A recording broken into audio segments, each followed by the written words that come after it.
Agora na Jovem Pan, Sociedade Digital. Com Carlos Aros e André Miceli. Sociedade Digital no ar, a ponte aérea mais tecnológica do seu rádio, da TV e também da internet. Vamos juntos, nessa próxima meia hora, conversar sobre o impacto da tecnologia na sociedade. E o assunto do dia é uma polêmica na qual, para variar, nosso amigo Elon Musk está envolvido. O Future of Life Institute, um instituto que fica nos Estados Unidos, divulgou uma carta assinada por muita gente relevante pedindo a paralisação dos estudos, do desenvolvimento, dos elementos associados à inteligência artificial. A sugestão é que eles parem por mais ou menos 6 meses para que a gente possa entender melhor os impactos dessa tecnologia na nossa vida e, a partir daí, para que ela possa evoluir de uma maneira melhor para toda a sociedade. Tem gente que concorda, tem gente que discorda, que não vê razão para parar uma tecnologia, que acha que, na verdade, o que a gente precisa é acelerar o entendimento do que está acontecendo, de eventuais regulações, da forma através da qual a sociedade vai lidar com a tecnologia. E aí, para ajudar a gente a entender esses dois lados, essas visões, e ajudar você a ter a sua própria visão, está aqui o meu amigo Álvaro Machado Dias, que é professor da Unifesp, futurista, alguém que entende muito do impacto da tecnologia na sociedade e, evidentemente, de inteligência artificial. Álvaro, seja muito bem-vindo mais uma vez à nossa casa. Cara, que legal estar aqui, que satisfação. Bom ver você de volta no Brasil, viu, André? Obrigado. Vamos lá, olha só. Eu quero ouvir sua opinião sobre essa carta, mas antes eu quero ler um trecho aqui. Eu perguntei para o ChatGPT que riscos ele traz para a sociedade. E eu falei, ChatGPT, pode me dizer quais são os problemas que você e seu time de soluções de inteligência artificial podem gerar para a gente? E o que ele me respondeu foi o seguinte, Álvaro, preste atenção. O uso da inteligência artificial pode trazer riscos para a humanidade, sendo os principais o viés. A inteligência artificial pode reproduzir preconceitos e discriminações que são presentes na sociedade, a perda de emprego, porque a inteligência artificial pode automatizar trabalhos que antes eram realizados por humanos, a dependência, porque as pessoas podem se tornar menos capazes de tomar decisões sem o auxílio de sistemas automatizados, além das falhas e erros, porque a IA pode sim cometer falhas, e até mesmo uma ameaça existencial. Alguns especialistas alertam que a inteligência artificial pode evoluir a um ponto em que possa se tornar uma ameaça à existência da humanidade. Meu amigo Álvaro Machado Dias, você concorda com o ChatGPT? Qual a sua visão sobre o momento que a gente está e sobre a inteligência artificial em geral, para a gente começar a rolar essa bola? Eu concordo que existem riscos, eu concordo que a sociedade tem que pensar sobre o assunto, mas a gente está vivendo um momento muito peculiar. Um momento em que a OpenAI publica espontaneamente um artigo para dizer as áreas que serão impactadas pela inteligência artificial e, em última análise, manda uma mensagem para a sociedade de que os empregos estão sob risco. Por que isso? Será que é um sincericídio? Eu acho que não. Eu acho que a gente está vivendo uma época em que o fale mal, mas fale de mim, conta muito. E no final das contas, esse risco ajuda na construção mitológica em torno do momento que a gente está vivendo.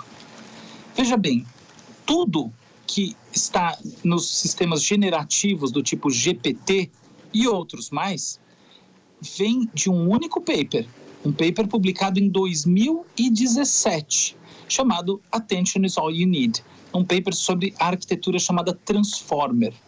Não aconteceu nada de relevante do ponto de vista disruptivo na ciência subjacente. Mas agora a gente está discutindo as coisas como se nos últimos 6 meses esse conhecimento tivesse dado um salto. Como se a gente tivesse descoberto uma maneira de tornar as máquinas conscientes, ou se a gente tivesse descoberto simplesmente uma maneira de produzir a tal da AGI, ou Inteligência Artificial Geral. Não há indícios disso. Ou seja, a tecnologia é absolutamente disruptiva, mas há um contínuo nos últimos anos e ela segue dentro desse contínuo. Então, assim, existe um quê de super exploração dessa ideia até pelos próprios criadores, pelas empresas que estão por trás disso. E eu não digo só OpenAI e Microsoft, que é a dupla aqui desse lado, mas todas as empresas envolvidas nessa cena têm alguma coisa a ganhar com a ideia de que essa tecnologia realmente muda a humanidade. Ou você não queria estar por trás de uma tecnologia que muda a humanidade? Você não queria estar por trás de uma decisão agora em que você está avaliando se você para algo que vai mudar o futuro da vida humana ou não para? Você entende? Então a gente tem que também compreender como essas coisas se encaixam dentro de uma estrutura de discursos, de posicionamentos, que na prática, quando a gente remove, mostra uma realidade que ela é um pouco menos intensa do que essa, ainda que os aspectos apontados, como por exemplo, substituição maquínica do trabalho e possibilidade de você ter erros e falhas e mentiras e alucinações, como são chamadas nesses sistemas, ser verdade inquestionável.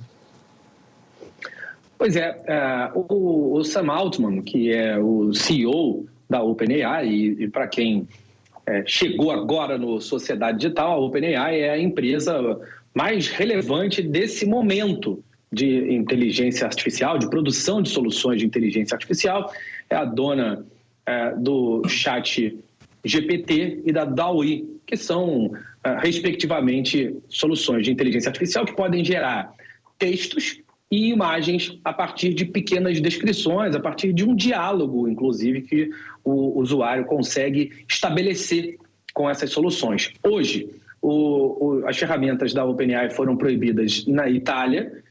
O argumento é que elas não estão perfeitamente adequadas à GDPR, que é a Lei Geral de Proteção de Dados, que a Europa segue. Então, parece que ela tem efeito imediato, mas eles se comprometeram a colocar tudo no ar novamente, assim que pequenos ajustes fossem feitos, como, por exemplo, obrigar o usuário a declarar a própria idade antes de começar a usar, enfim, deixar claro quais são as políticas de uso dessas informações e desses dados que são coletados no país. Então, já volta, mas essa visão do fale mal, mas fale de mim, ela parece bastante pertinente, Álvaro, e o que o Sam Altman falou, Sam Altman falou há pouco tempo, é que as soluções que eles estão gerando precisam, sim, de avaliações realizadas por elementos independentes, o que, evidentemente, faz com que a atenção seja atraída para as ferramentas da própria empresa.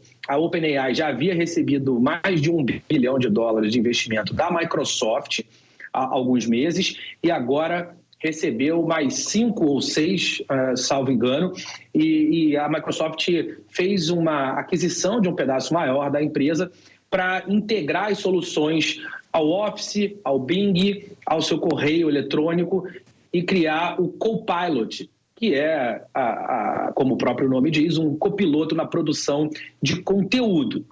Álvaro, eu fiquei aqui pensando e fazendo uma comparação desse momento com os anos 90, quando a internet estava ganhando volume, ganhando espaço e também se debatia, evidentemente com menor intensidade, mas se debatia a importância e a influência que essa solução tecnológica teria na nossa vida.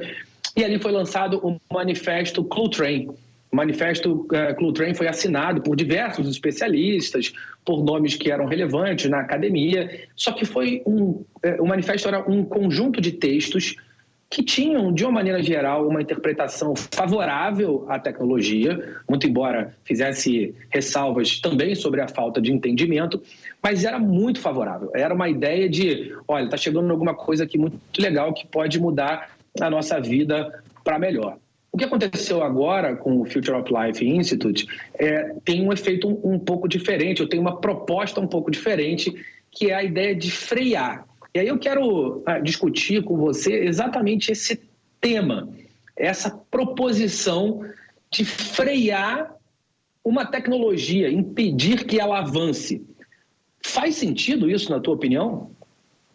Não faz, mas antes de eu desenvolver isso, eu queria aproveitar o contexto aqui, acho que você foi assim, absolutamente cirúrgico, para trazer o seguinte: olha só, ao contrário dos anos 90, tanto esse instituto conhecido, quanto o do Nick Bostrom lá em Oxford e outros mais, que enfim, então nessa jornada de pensar o futuro, flertam de uma maneira ambígua com essas tecnologias como inteligência artificial e outras mais.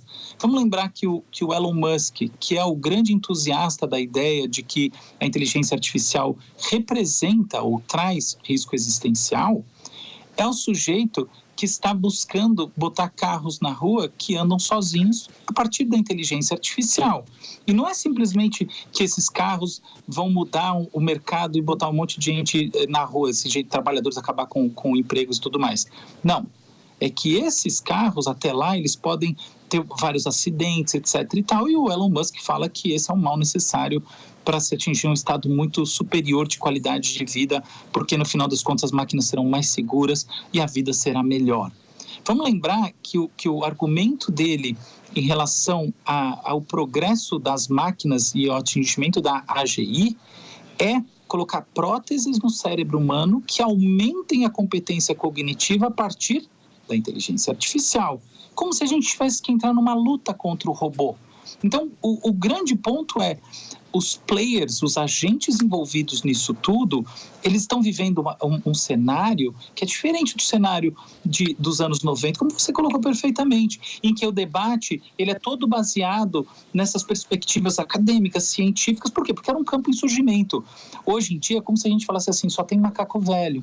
Então, os centros que falam vamos segurar, são os centros que do outro lado estão promovendo visões de futuro em que a inteligência artificial e outros paradigmas tecnológicos que representam disrupção, como o metaverso de verdade, né? Uma vida de experiências 100% digital, ou seja, que o digital e o físico estejam imiscuídos, faz parte do mundo inquestionável.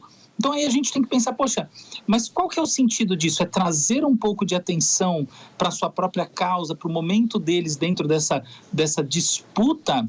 Ou será que de fato, pensar em parar o curso do progresso? E aí eu entro, de fato, na resposta. Eu acho que essa é uma ideia, acima de tudo, ingênua, porque a gente sabe que assim, as forças da transformação produtivas, especialmente dentro de uma lógica capitalista, elas não são exatamente controláveis. Elas podem ser objeto de regulação, mas quando elas efetivamente representam transformação, elevação da capacidade produtiva, que isso, vamos abrir um parênteses aqui, mas lembrar que é o seguinte, se uma máquina automatiza um trabalho, fato é que independentemente dos impactos negativos, perversos quais forem, o PIB no mundo aumenta. Essa parte ninguém questiona, porque no final das contas, esse é o processo da cultura, é um processo de transformação maquínica, de aumento da capacidade motor e cognitiva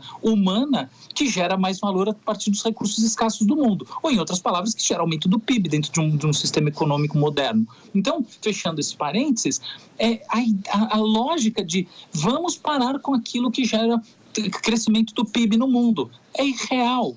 Ela não funciona assim. Você precisa, no mínimo, combinar com todas as partes, o que pressuporia a existência dessas todas as partes sentadas numa mesma grande conferência da ONU, com todos os países do mundo, sob um único paradigma. Isso não existe, não é assim que as relações internacionais são estabelecidas, e muito menos as relações empresariais. O que eu acho bom, aliás, tá? Porque se fosse assim, a gente efetivamente ia parar com todas as linhas disruptivas do progresso, porque tem sempre alguém que está fora e vai achar isso ruim. Então, eu acho, primeiro, que não é real, não é factível. E o segundo ponto, que é mais importante ainda que esse, é o seguinte: no final das contas, se a gente enfrentar o desafio, que é muito real, de distribuição, de equilíbrio, de pensar como impacta a sociedade. Mas é ruim mesmo que a gente tenha automação e possa ter uma série de tarefas executadas por sistemas autônomos? Quando surgiram os elevadores com botão, os ascensoristas basicamente desapareceram. Muito ruim para os ascensoristas. Mas será mesmo? Quando você entra hoje eu fui num hospital de manhã e tinha um ascensorista no elevador. Eu não me senti tão bem, até por aquela pessoa. Não porque tem alguma coisa de errado, ela está ganhando o salário dela. Mas o sentimento de que a tarefa é uma tarefa que eu poderia eu mesmo realizar, me traz a sensação de que aquela pessoa poderia estar alocando o esforço dela mental, a existência dela produtiva, numa outra coisa. Então aí vem a questão, né? Será mesmo que a substituição daquilo que pode ser substituído, uma vez que permita que as pessoas sejam realocadas em atividades de maior poder agregado, atividades com mais potência decisória, é ruim? Eu acho que não. Pois é, essa reflexão é importante, Álvaro, porque me leva a pensar no papel dos governos nesse contexto. De uma maneira geral, eu acho que o governo tem que ser o menor possível, sabe? Aquela história de deixa a sociedade se organizar, regula o que tiver que regular e participa onde for de fato inevitável. E aí me veio uma outra cena na cabeça, que foi a participação do Mark Zuckerberg no Senado americano, quando um dos senadores perguntou para ele, uma cena constrangedora quase, de que ele achava tudo muito estranho, porque ele não entendia como o Facebook ganhava dinheiro. E o Mark Zuckerberg respondeu de uma maneira meio cínica e meio didática: senador, nós vendemos anúncios. Nossa, uma coisa muito básica. E aí eu fico pensando em como o governo ou os governos, melhor dizendo, porque essa é uma questão de alcance mundial e alcança o mundo quase que de forma paralela, o que torna mais difícil usar exemplos de um país em outro. Eu fico pensando de que maneira os governos vão ajudar nesse processo de regulação, vão ajudar a acelerar o entendimento sobre a inteligência artificial, ao invés de tentar frear o avanço da inteligência artificial. Esse é um ponto. E também fico pensando em como esses governos vão se comportar em relação a populações que partem de posições muito diferentes nessa corrida.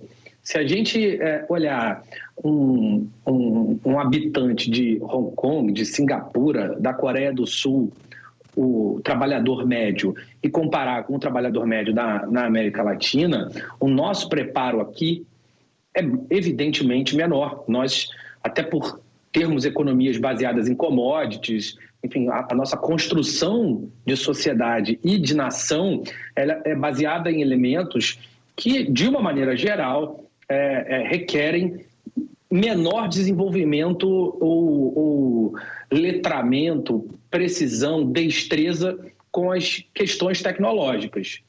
Como você vê a participação desses governos, Álvaro, e de que maneira a gente pode diminuir esse gap? Porque se não fizermos nada, a distância entre as riquezas das nações, essa distância tende a aumentar. Sua pergunta é uma reflexão em si, né? E novamente, assim, muito aguda. Eu concordo com a pergunta e vejo o seguinte ponto: a gente deveria estar um pouco mais preocupados como país, e aí pensando do ponto de vista de estrutura governamental e também jurídica, tá? Assim, mesmo pensando quem está fora da estrutura diretamente, que não está nos poderes constituídos nesse momento, mas tem esse interesse. A gente, assim, colocando nós que somos intelectuais que debatemos esse assunto e essas pessoas também, deveríamos estar muito mais preocupados em entender de verdade e não de falar como é que é. Porque o que eu vejo, assim, claramente, infelizmente, eu gostaria que não fosse assim, mas é um nível de conhecimento que sobre esse tipo de assunto que é baixo, E ele, entre outras coisas, reflete o fato de que é uma realidade muito distinta, muito distante da maior parte dos nossos legisladores e governantes em geral, nossos policymakers. Por quê? Porque o processo para você se tornar um deputado, um senador, mesmo um vereador ou alguém dentro do executivo, não envolve, ou raramente envolve, esse funil da ciência, e especificamente desta nova ciência, que no Brasil ela já é assim, recurso escasso. Então, assim, o que eu vejo? Que no final das contas, pessoas que nunca você fala assim, qual que é o nome da tecnologia? Ela não fala assim, é Transformer, de jeito nenhum. Ela, assim, sequer, onde que está o site do negócio? Do GPT-4, não sabe, não vai falar, o site da OpenAI, não, nem a pau. Então, e aí tá, tipo, tentando ver como decide. Eu entendo que é necessário decidir, eu entendo que esse é um debate importante, mas mais importante do que agir num determinado momento é entender. Então, assim, para mim, o verdadeiro chamamento é esse. E para mim, é através desse entendimento que a gente pode chegar um pouquinho mais próximo das grandes potências tecnológicas, como você mencionou, asiáticas, os Estados Unidos também, que, na minha opinião, segue assim, disparadamente sendo a maior, sem a menor dúvida. E, assim, eu sei que o pessoal gosta de falar que a China tem o mesmo nível de desenvolvimento. Você conhece a China, eu conheço a China, não é verdade. Nesse sentido do desenvolvimento das metodologias de inteligência artificial, os grandes labs ainda são americanos, são labs de ciência, essas coisas são muitas vezes desenvolvidas no primeiro tier, no primeiro nível, dentro de ambientes acadêmicos como do MIT, Stanford, etc. e tal. Então eu acho que a gente deveria estar assim, numa busca voraz de letramento dos nossos legisladores. Eu acho que o Congresso deveria estar promovendo assim, cursos de verdade, não é audiência, ir lá uma pessoa e falar um monte de coisa. Não, tem que ter curso, ensinar, mostrar o que é. A gente tem questões ligadas aos dados, os dados que são usados, como os dados são usados. Eu vejo, por exemplo, muita gente falando assim, não, a grande questão do ChatGPT é que ele é meramente um plagiador. Mas você já passou o resultado por uma ferramenta de plágio? Em geral dá negativo, quase sempre. Não é tão simples, não é dessa maneira. Funciona dentro de uma lógica de produtividade linguística. O buraco é mais embaixo. Então, a gente entender quais são esses buracos que estão embaixo para a gente poder tomar juntos posições criticamente bem embasadas é o primeiro passo no meu entendimento. E a partir desse primeiro passo, é óbvio que o que o Brasil precisa de mais urgente é fomentar a capacidade de desenvolver tecnologia e não simplesmente consumir. Isso é óbvio. A gente precisa que os laboratórios, as empresas que estão no mundo da produção de tecnologia tenham um estímulo para que elas, de fato, gerem propriedades intelectuais e se tornem competitivas nisso. Você pode ver que logo depois da explosão dos algoritmos generativos, especialmente do ChatGPT, algoritmos franceses, por sinal, DeepMind está na França, algoritmos franceses, algoritmos chineses, algoritmos até na Tailândia saíram vários, na Índia saíram vários.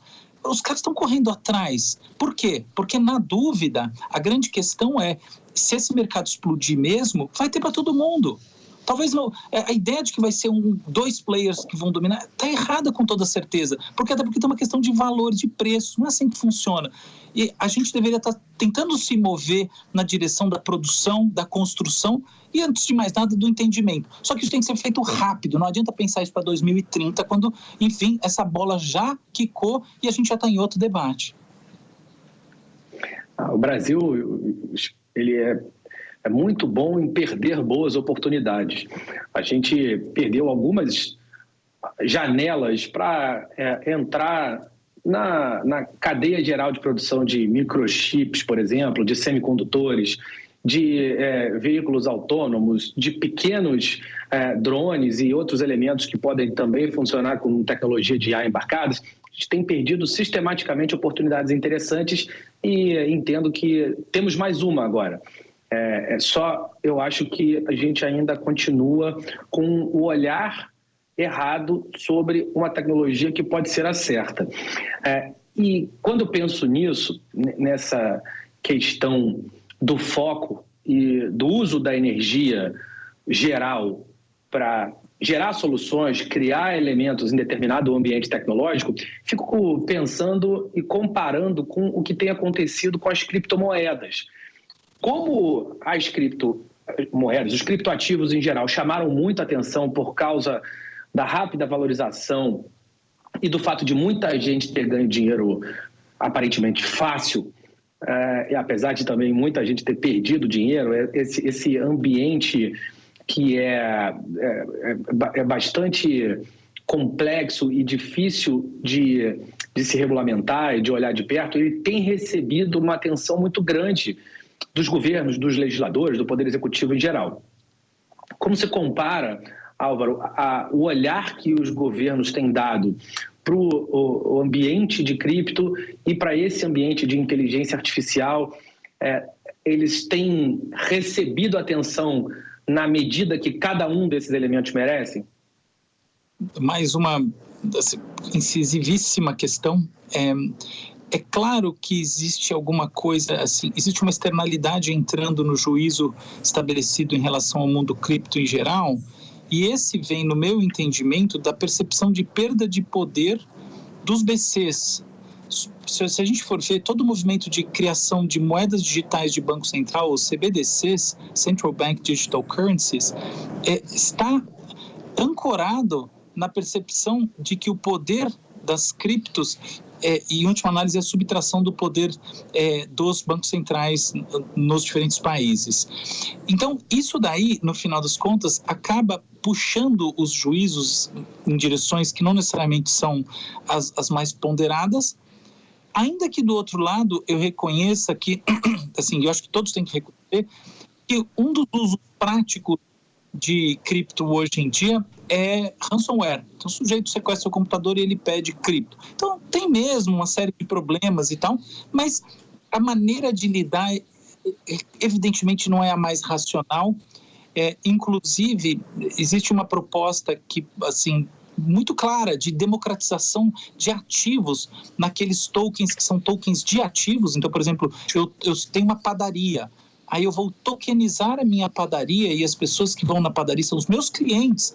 Em vez deles terem um loyalty, um sistema de recompensas da padaria, eles efetivamente são sócios da minha padaria, eles compram lá e eles compram porcentagens da minha padaria, como eles comprariam se eles pudessem entrar no meu contrato social e isso não custasse uma fortuna e não desse um trabalhão e fosse inviável.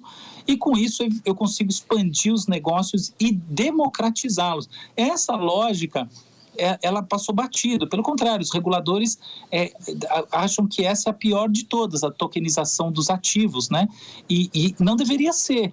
Isso é a chance do sujeito que tem uma graninha guardada poder ser dono de uma porcentagem de um prédio e de outros bens que ele conhece de perto, que é diferente de um fundo imobiliário. É uma coisa, ele foi ali, viu quem é o cara da construtora e quem são as pessoas que estão por trás e entra numa porcentagem que é muito menor e é viável e que pode ser liquidada, uma posição facilmente liquidável. Tudo isso foi ignorado porque, no final das contas, tem ransomware e os bancos, enfim, sonegação de impostos, que também é verdade, mas, obviamente, é como se você estivesse jogando o bebê junto com a água, uma imagem que é horrível, mas, nesse momento, é bastante apropriada. Olhando aqui do ponto de vista do que acontece no mundo da inteligência artificial nesse momento, os paralelos são claros. A gente tem uma descoberta de 2017, uma sequência delas, como, por exemplo, de treinamentos de algoritmos, um negócio chamado Reinforcement Learning with Human Feedback, que é o aprendizado por reforçamento com feedback humano, super legal, o aprendizado autossupervisionado. Não vou entrar nos tecnicismos porque vai ficar chato, mas são coisas legais, coisas que refinam a maneira dos algoritmos, para quem não sabe, algoritmo quer dizer, desses sisteminhas, desses softwarezinhos funcionarem. E aí, de repente, a gente está pensando que, olha, se eles não forem bem equalizados, vai ser uma catástrofe humana, então para de desenvolver. Em vez de pensar, a gente precisa realmente mergulhar nisso, entender isso, ampliar os debates, trazer os especialistas, quebrar a redoma de vidro dos geradores de política, que são, no final das contas, aqueles que vão determinar o que acontece, e entrar com conhecimento efetivo para as pessoas poderem pensar de verdade, entender e tomar decisões racionais. Então eu vejo sim um grande paralelo. Álvaro, É sempre um prazer essa nossa conversa e, como normalmente acontece, o tempo passa mais rápido do que eu pude perceber. Nosso tempo, meu amigo, esgotou e eu quero agradecer demais a tua presença aqui. Álvaro Machado Dias, professor da Unifesp, é um futurista e alguém que sempre está aqui dando dicas e me ensinando a andar pelo mundo da tecnologia. Álvaro, muito obrigado. Eu agradeço demais. Todo mundo que nos escutou, assistindo ou não, também agradeço e voltarei. Até lá. É isso. E por aqui, agora a gente fica e na semana que vem a gente volta para discutir os impactos da tecnologia em toda a sociedade. Um abraço para todo mundo que nos ouve e vê. Até semana que vem. Tchau, tchau. Agora na Jovem Pan, Sociedade Digital. Com Carlos Aros e André Miceli.